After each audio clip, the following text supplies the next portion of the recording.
నియోజకవర్గాల ఇన్ఛార్జ్ మార్పులకు సంబంధించి మూడో లిస్టును ప్రకటించేందుకు వైఎస్ఆర్సీపీ సిద్ధమైంది. అభ్యర్థుల ప్రకటన నేపథ్యంలో పలువురు ఎమ్మెల్యేలు, మంత్రులు సీఎం క్యాంప్ ఆఫీస్కు వచ్చారు. మంత్రులు జోగి రమేష్, కారుమూరి నాగేశ్వరరావు క్యాంప్ ఆఫీస్కి వచ్చిన వారిలో ఉన్నారు. వీరితో పాటుగా Kothapeta MLA Chirla Jaggireddy, Allagadda MLA Gangula Brijendranath Reddy, Rajanagaram MLA Jaggampudi Raja, Kovur MLA Nallapureddy Prasannakumar Reddy, Sullurpeta MLA Sanjeevaiah, Gurajala MLA Kasu Mahesh Reddy, Macherla MLA Pinnelli Ramakrishnareddy, Narasaraopet MLA doctor Gopireddy Srinivasareddy camp ఆఫీస్కి వచ్చారు.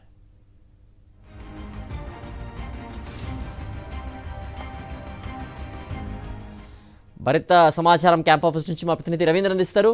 రవీంద్ర, వైఎస్ఆర్సీపీకి చెందినటువంటి పలువురు వైఎస్ఆర్సీపీ ఎమ్మెల్యేలు, నేతలు సీఎం వైఎస్ జగన్మోహన్ రెడ్డి కలున్నట్టుగా తెలుస్తోంది. మూడో లిస్టు ప్రకటించేందుకు కూడా రంగం సిద్ధం చేస్తున్నట్టు తెలుస్తోంది వైఎస్ఆర్సీపీ. ఈ లిస్టుకి విడుదలకు సంబంధించిన పూర్తి అప్డేట్స్ ఏంటి? సిద్ధు, దాదాపు వైఎస్ఆర్ కాంగ్రెస్ పార్టీ మూడో లిస్టు ప్రకటించేందుకు రంగం సిద్ధం చేసిందని చెప్పుకోవచ్చు. బహుశా ఈ రోజు రాత్రి 8 గంటల సమయంలో ప్రకటించే అవకాశం అయితే కనిపిస్తుంది. దీనికి సంబంధించి అభ్యర్థులు అంటే ఏదైతే నియోజకవర్గాల మార్పులకు సంబంధించి సమన్వయకర్తలను వైఎస్ఆర్ కాంగ్రెస్ పార్టీ కొత్తగా నియామకాలు చేపట్టిందో వాటి తాలూకు పేర్లు మరికొద్దిసేపట్లో ప్రకటించే అవకాశం అయితే కనిపిస్తుంది. ఇప్పటి వరకు ముఖ్యంగా పల్నాడు జిల్లాకు సంబంధించినటువంటి 3 ఎమ్మెల్యేలను కూడా పిలిపించడం జరిగింది. అయితే దీనికి సంబంధించిన పార్టీ అధిష్టానం మాత్రం వారితో మాట్లాడేందుకు ప్రయత్నం చేస్తున్నాయి. మరోవైపు ముఖ్యమంత్రి జగన్తో మాత్రం కేవలం ఒకరిద్దరు మాత్రమే కలుస్తున్నారు. ఎందుకంటే ఇంపార్టెంట్ అయితే పిలిపించి వారితో మాట్లాడే అవకాశాలు ఉన్నటువంటి వ్యక్తులు మాత్రమే ముఖ్యమంత్రి నేరుగా మాట్లాడుతున్నారు. మిగతా అందరితో కూడా ఆయా నియోజకవర్గాలకు సంబంధించి రీజనల్ ఇన్ఛార్జీలు ఎవరైతే ఉన్నారో ఆ సంబంధిత నాయకులతోటి మాట్లాడుతున్న పరిస్థితి కనిపిస్తుంది. ఈ రోజు పల్నాడు ప్రాంతానికి సంబంధించినటువంటి ఎమ్మెల్యేలతో పాటు అటు గోదావరి జిల్లాలకు సంబంధించినటువంటి ఎమ్మెల్యేలు కూడా పెద్ద ఎత్తున క్యూ కట్టిన పరిస్థితి కనిపిస్తుంది.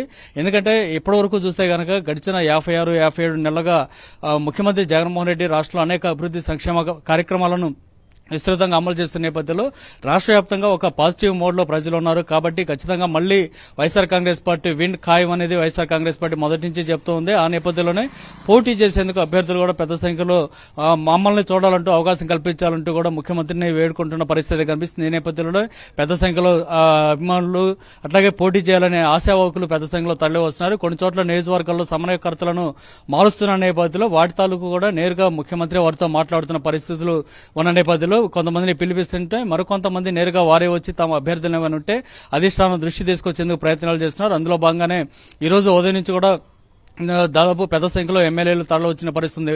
ఇదంతా ఒకవైపు అయితే మరోవైపు తెలుగుదేశం పార్టీకి సంబంధించిన ఎంపీలు, మాజీ ఎమ్మెల్యేలు కూడా పెద్ద సంఖ్యలో తరలి వస్తున్నారు. నిన్న మనం చూసాం ఇదే టైంలో కేసీఆర్ని నాని టీడీపీ సంబంధించినటువంటి విజయవాడ ఎంపీ ఆయన నేరుగా ముఖ్యమంత్రి జగన్మోహన్ రెడ్డిని కలిశారు. ఆ తర్వాత మీడియాతో కూడా మాట్లాడుతూ చాలా స్పష్టంగా చెప్తున్నారు, నేను వైఎస్ఆర్ కాంగ్రెస్ పార్టీలో నడిచేందుకు సిద్ధంగా ఉన్నాను, జగన్మోహన్ రెడ్డి ఏం చెప్తే అది చేసేందుకు కూడా సిద్ధంగా ఉన్నానంటూ ఆయన చెప్పిన పరిస్థితి కనిపిస్తుంది. అందులో భాగంగానే నిన్న సాయంత్రమే నేరుగా తన రాజీనామాను కూడా కేంద్ర స్పీకర్ కూడా పంపించిన పరిస్థితి. మొత్తంగా అయితే ఆయన శిష్యుడిగా పేరున్నటువంటి తిరువూరు మాజీ ఎమ్మెల్యే నల్లగట్ల స్వామిదాస్ కూడా కొద్దిసేపు క్రితమే ముఖ్యమంత్రి క్యాంప్ కార్యాలయానికి చేరుకున్న పరిస్థితి ఉంది. అయితే ఆయన వైఎస్ఆర్ కాంగ్రెస్ పార్టీలో చేరతారా లేదనేది మరికొద్దిసేపట్లో క్లారిటీ వచ్చే అవకాశం అయితే కనిపిస్తుంది. పార్టీకి సంబంధించినటువంటి కొంతమంది ముఖ్య నాయకులతో స్వామిదాసు ప్రస్తుతం మాట్లాడుతున్న పరిస్థితి.